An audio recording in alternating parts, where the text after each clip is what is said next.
আসসালামু আলাইকুম and welcome back to my channel. তো আজকে আপনাদের সাথে আমি শেয়ার করব চিংড়ি মাছের একটি রেসিপি। চিংড়ি মাছ যে কোনো সবজির সাথে রান্না করলে খেতে কিন্তু ভীষণ মজা হয়, আর চিংড়ি মাছটা পছন্দ করে না এমন মানুষ কিন্তু খুঁজে পাওয়া যায় না।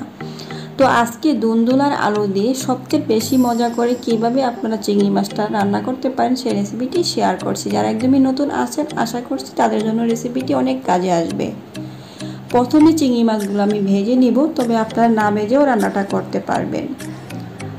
অল্প তেল দিয়ে এবং সামান্য লবণ আর হলুদ দিয়ে চিংড়ি মাছগুলোকে হালকা করে ভেজে নিব। চিংড়ি মাছ হালকা ভেজে রান্না করলে খাবারের টেস্ট কিন্তু অনেকটা ভালো আসে। তো এইভাবে চিংড়ি মাছটা হালকা করে ভেজে নিব, আর ভেজে নিব সাথে আলু।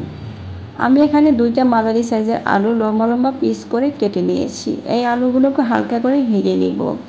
তবে চিংড়ি মাছ আলু কোনো কিছু না ভেজেও রান্নাটা করতে পারবেন, তবে আমি বলবো আমার মতো রেসিপির টেস্ট পেতে গেলে অবশ্যই এগুলোকে হালকা ভেজে রান্না করে দেখবেন, খেতে বেশি মজা হয়। তো বন্ধুরা, যারা আমার এই চ্যানেলে নতুন আছেন প্লিজ আমার চ্যানেলটি সাবস্ক্রাইব করে নতুন নতুন ভিডিও পাওয়ার জন্য অবশ্যই পাশে থাকা বেল আইকন বাজিয়ে দিতে হবে। আর যারা আমাকে সাপোর্ট করছেন সবাইকে মন থেকে জানাচ্ছি অনেক অনেক ধন্যবাদ। তো এইভাবেই আলু আর চিংড়ি মাছগুলোকে হালকা ফ্রাই করে তারপরে উঠিয়ে নিব।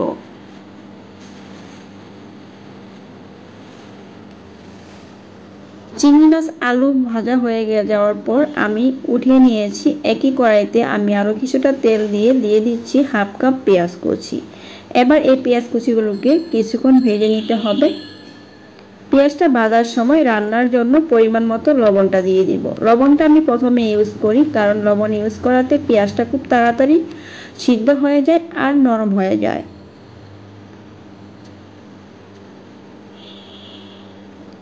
তো কিছুক্ষণ ভেজে নেওয়ার পরে যখন পেঁয়াজটা নরম হয়ে আসবে এ পর্যায়ে আমি 1 টেবিল চামচ পরিমাণ আদা রসুন বাটা দিয়ে দিলাম। এবার তেলের সাথে ভালোভাবে ভেজে নিচ্ছি। সামান্য পরিমাণ পানি দিয়ে দিচ্ছি যেন মশলাটা পুড়ে না যায়। এ পর্যায়ে দিয়ে দিব হলুদের গুঁড়া, ধনিয়া গুঁড়া, মরিচের গুঁড়া, সব মশলা 1 টেবিল চামচ করে দিয়েছি এবং সামান্য পরিমাণ দিয়েছি জিরা গুঁড়া। এবার সম্পূর্ণ মশলা আরও কিছুটা পানি দিয়ে কিছুক্ষণ কষিয়ে নিব। মশলাটা অবশ্যই ভালোভাবে কষিয়ে নিতে হবে যেন মশলা থেকে কাঁচা গন্ধ চলে যায়। তো মশলাটা আমার কষানো হয়ে গিয়েছে। এরপর দিয়ে আগের থেকে ভেজে রাখা আলু এবং চিংড়ি মাছ দিয়ে দিচ্ছি। এবার নেড়েচেড়ে মশলার সাথে ভালোভাবে মিক্স করে দিচ্ছি।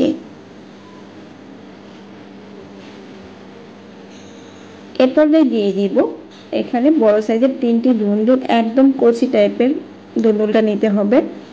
এবার দুন্দুলগুলি বড় সাইজ করে কেটে নিয়েছি, দেখতে পাচ্ছেন। মশলার সাথে কিছুক্ষণ মিক্স করে দিয়ে কষিয়ে নিব। এগুলো কষানো হয়ে যাওয়ার পর আমি সামান্য পরিমাণে পানি দিয়েছিলাম। দুন্দুল তরকারিতে বেশি পরিমাণ পানি দিতে হয় না, দুন্দুল থেকেই অনেকটা পানি উঠে আসে। তবে আজকের রান্নাটা জল জল করে করেছি, যার কারণে কষিয়ে নেওয়ার পরে আমি বেশ কিছুটাই পানি দিয়েছিলাম। এরপর যে ঢাকনাটা উঠিয়ে নিচ্ছি আর রান্নাটা করছি আমি 10 থেকে 12 মিনিট। তারপরে ঢাকনাটা উঠিয়ে নিয়ে চেক করে নিলাম আলুগুলো সিদ্ধ হলো কিনা। এরপর যে রান্নাটা একদমই হয়ে আসছে, দিয়ে দিচ্ছি আমি ফ্রেশ কিছু ধনিয়া পাতা কুচি। এরপর যে চেক করে নিতে পারেন রান্নায় লবণ ঠিক আছে কিনা। আমার রান্না একদমই ঠিক আছে। আর এই রান্নাটা গরম ভাতের সাথে খেতে এতটাই মজা যে বাচ্চারাও কিন্তু ভীষণ পছন্দ করবে। রান্নাটা একদমই হয়ে গিয়েছে।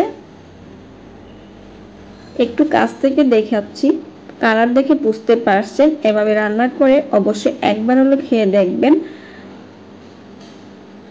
তো চুলার থেকে নামিয়ে এবার বাটিতে নিয়ে নিচ্ছি। গরম গরম ভাতের সাথে এই রেসিপিটি পরিবেশন করলে আশা করছি আপনার পরিবারের সবার কাছে ভীষণ ভালো লাগবে। তো বন্ধুরা, আমার এই রেসিপিটি যদি ভালো লেগে থাকে প্লিজ লাইক, কমেন্ট, শেয়ার করতে ভুলবেন না। আর যারা নতুন আছেন প্লিজ আমার চ্যানেলটি সাবস্ক্রাইব করে আমাকে অবশ্যই সাপোর্ট করবেন। আপনাদের সাপোর্ট একই আমার প্রয়োজন, তো অবশ্যই আমাকে সাপোর্ট করবেন সামনের দিকে এগিয়ে যেতে। তো আশা করছি সবাই ভালো থাকবেন, সুস্থ থাকবেন এবং আমাদের জন্য দোয়া করবেন। আর আমার রেসিপিটি অবশ্যই একবার হলো ট্রাই করবেন। সবাইকে অসংখ্য ধন্যবাদ। আল্লাহ হাফেজ।